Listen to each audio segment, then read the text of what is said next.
So I don't even know where to begin. Let's see.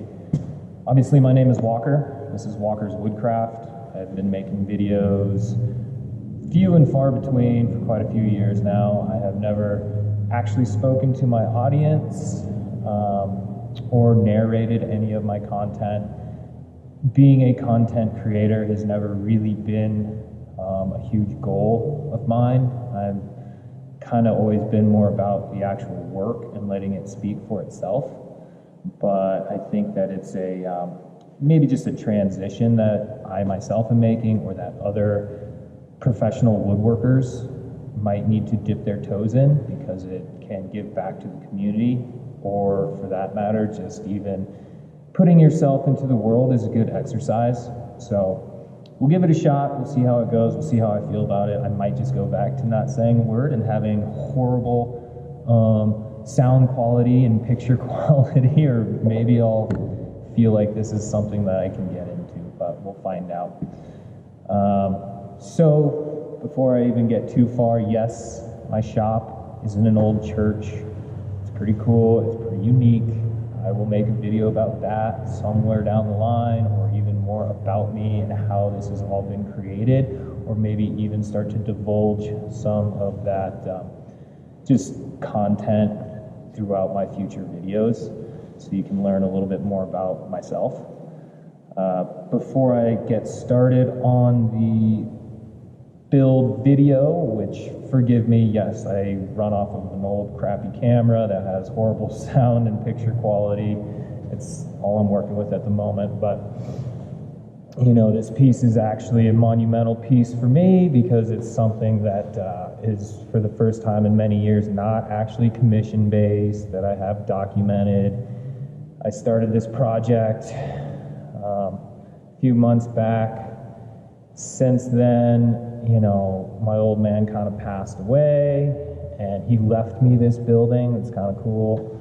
That's what makes this all it's what makes this all possible. So in those regards, you know, this table is dedicated to my dad, and it's called a 727 table because that was his birthday. So with all that being said, I hope you guys enjoy. Please don't critique me too hard. This is my first time narrating and putting any sort of commentary into my videos. So thanks.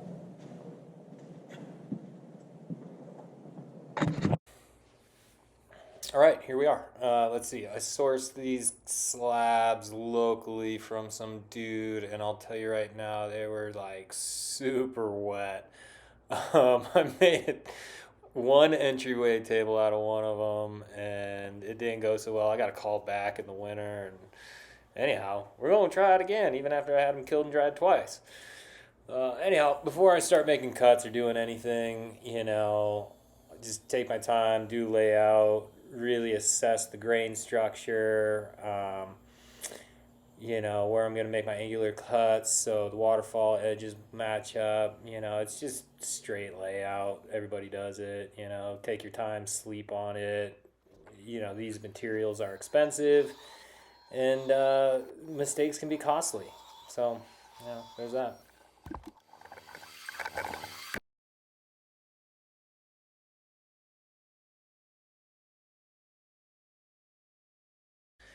All right, so this is going to seem totally nuts, but in these next couple clips, you're not going to see a single like clamping jig or block or something like that. I went with shipping tape. Now, this is a trick one of my old teachers taught me. And when he showed me this, like my mind blew off my shoulders, okay? Here's the deal with shipping tape. It has a massive amount of tension strength in it. So you can tug on it, you can stretch it, pull it really well. It's not going to break. If anything, it's actually going to like peel off your workpiece. So you want to have that clean. Now, at the same time, shipping tape is clear. So you can see that your joint is coming together tight. Trust me, I love shipping tape. I use it all the time. It's crazy, but get on that train. It's cool stuff, man.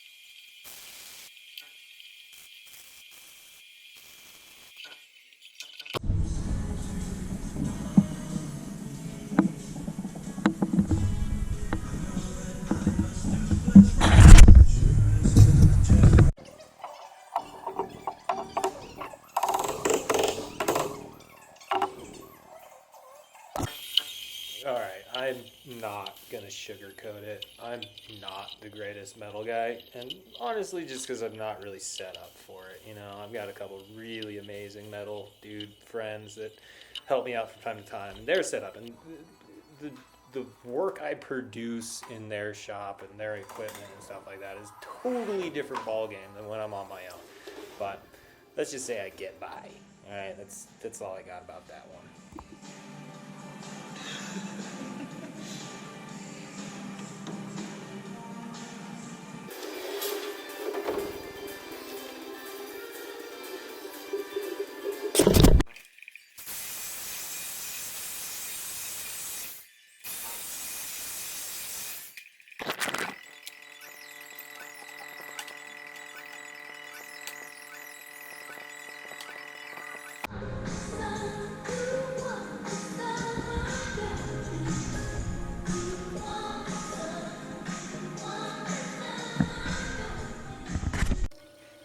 All right, here comes the bow tie, the butterfly, the Dutchman, whatever the heck you want to call them. I don't use a plastic router jig from the big box store. It's fine if you do, just not my style. Um, every single one of my bow ties is different than the one I cut previously. I think that bow ties are beautiful. I think it's a great arena to actually showcase some artistry, some ingenuity, set yourself apart from, the rest. And, I don't know about you, but I still remember the first time I ever saw like an elegant bow tie cut in. I'd never seen anything quite like it, and I immediately fell in love with it. And, I kind of hold true to that. It's an artistic expression, So, listen, that's just me. Okay, I'm aware that shaving the hair off the top of your hand with a chisel is probably not the best gauge to recognize how sharp you are, but it's some very fine hair, and that's just the way I've been doing it for years. You gotta be careful, right? Don't cut yourself. um, but I always, put one of my chisels in a nice little fine tune before I start making passes to my final score lines before the inlay.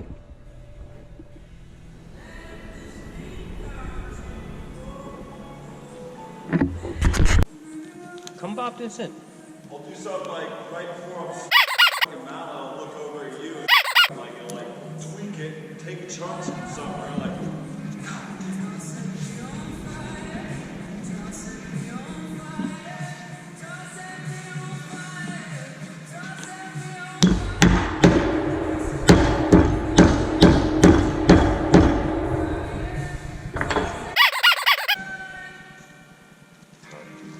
where there's a way, I could definitely find it.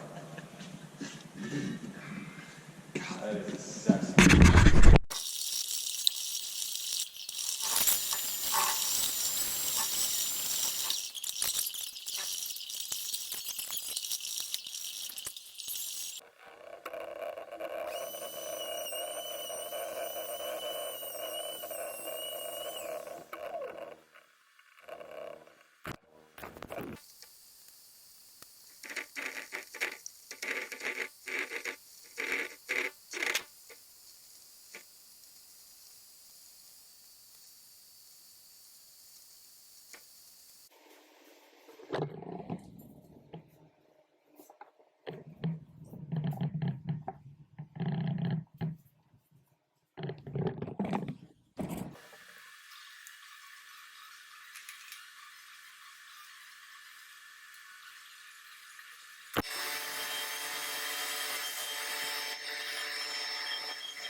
All right, this is me pretending to talk to the camera and explain what's going on, but it didn't really come out so well. I made this cardboard template from the original idea I had in mind, and immediately I just couldn't stand it. It had too much body in it in the arc, it got too fat down on the end, so I scratched that, went back to the drawing board, made a couple mock-ups, and then was finally able to, after like sleeping on it for a night, looking at it, staring at it, figuring out what I wanted, and execute.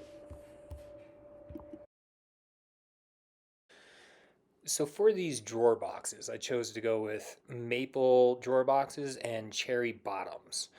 The maple's not figured, the cherry's not figured, there's nothing special about it. I just thought that they would be a really nice accent and contrast to a predominantly dark piece.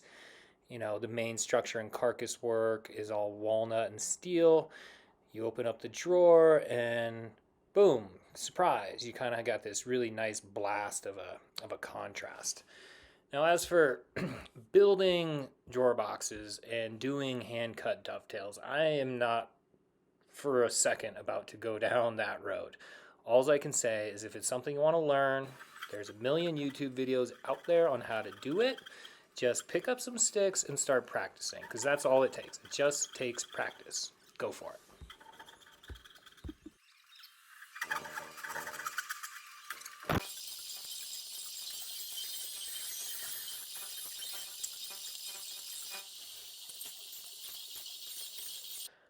Okay, got my drawer box together, all is well. On the back side there, you can see that that back piece is a little bit thinner than the rest. That's because I'm going to slide this drawer bottom in instead of gluing it in and fully encapsulating the whole piece. What this allows the bottom to do, being made out of solid wood and not like plywood, is that it needs room to expand and contract. So, right there when you slide it in, right where my thumbs are, bam, my hand, I will make a slotted channel for a screw. It'll hold the drawer bottom in place while, again, giving it its allowed arena for movement.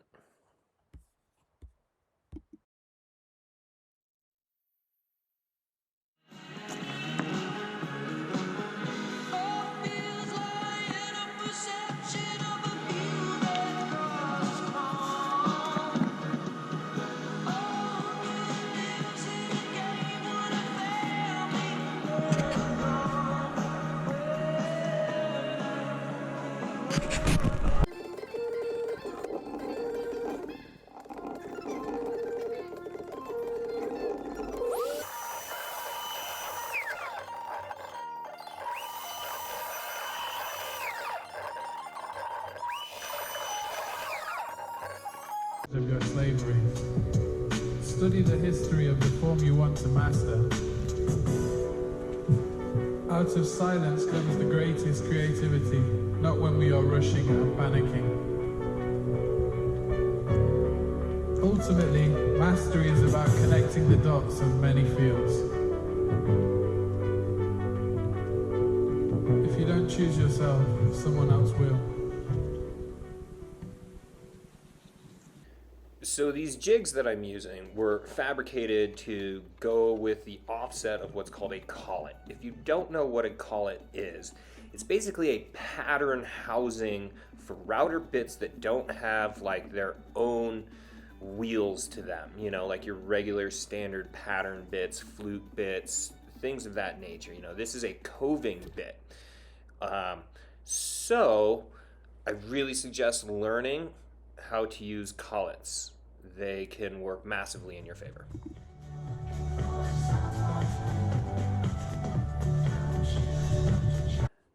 Alright, so these drawer handles I fabricated out of Brazilian rosewood, hence the deep breath before I started actually chowing out material on this jig and router setup. We will be talking about the Brazilian rosewood in a very short minute.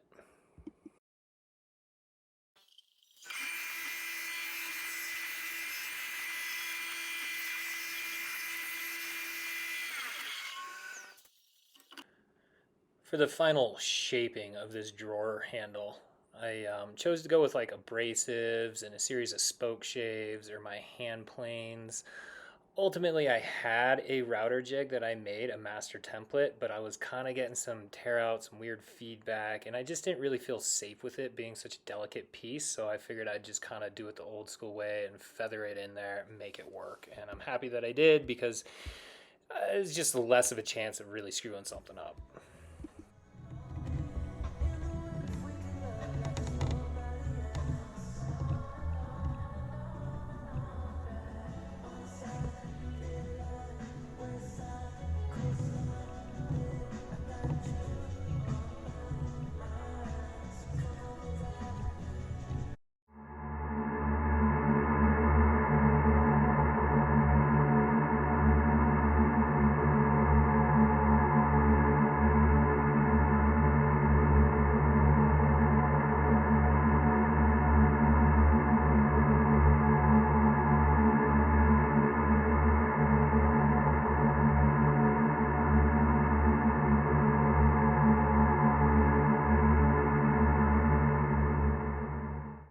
All right, time out. Pause the build video. I have got to explain something for just the safety of everybody out there in the woodworking world.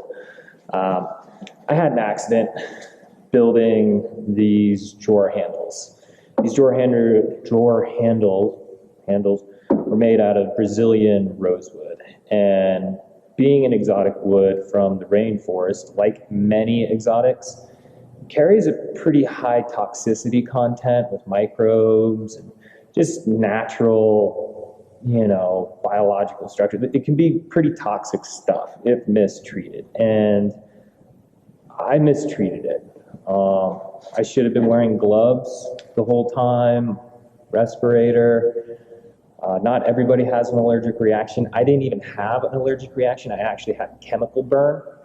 So what you aren't going to see in the build video and what ultimately happened in my experience was that I chose to oil these handles and the oil didn't cure or set properly. So I had to strip the drawer handles down. And as I was doing that, apparently the oil kind of reignited some of those dormant microbes and accelerated the reactions. Not only that, but I'm working with my bare hands, but in the moment I was so flustered that I was kind of doing one of these maneuvers like, oh my God, I'm gonna have to rebuild this component, and just flustered, right? Touching my skin, my face, my neck, everywhere, even including, you can still kind of see a handprint or like where I put my hands on my hips, it burned. And then, of course, I made the biggest mistake of all, and that was I worked late into the night. I went to the apartment, I washed my hands, and I went to bed.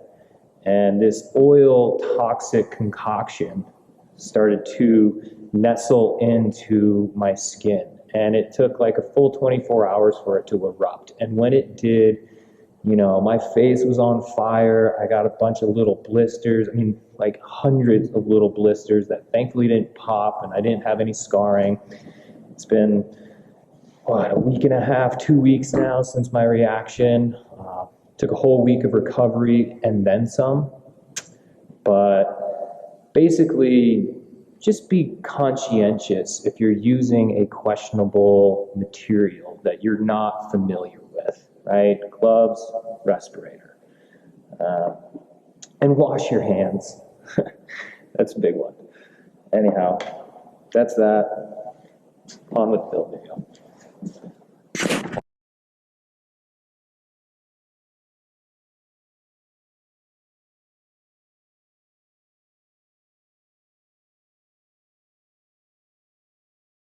All right, so the standoff for the drawer pull on the drawer face is actually a piece of steel strapping that is on an arch, the same matching arch as the handle in the drawer itself.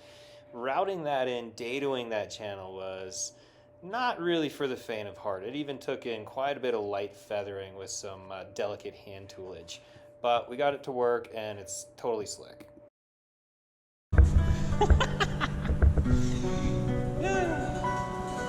You must be on drugs.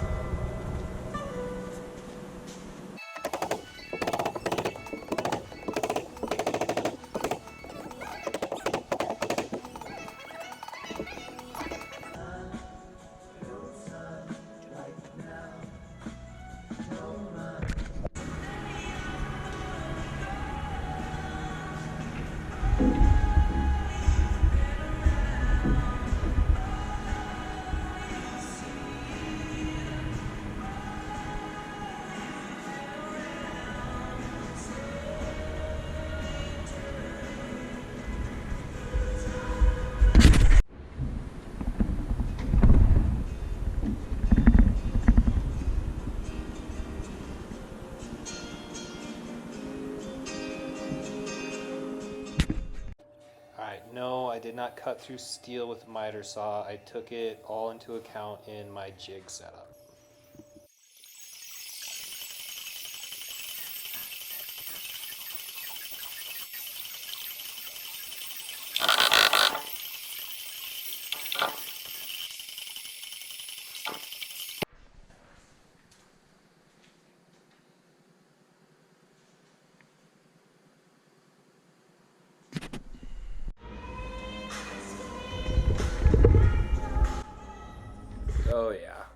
that burn starting to settle in. Nice. All right, so it's this point in time in a project that is always my favorite, right? It is a lot of hard work culminating. It's all these bits and pieces coming together to be one. And it is the point in time where I sit back, critique, give myself a little pat on the back, but at the same time, just appreciate all the hard work that went into it. It's very gratifying. It's kind of the moment that I live for and just continues to keep me going in this business.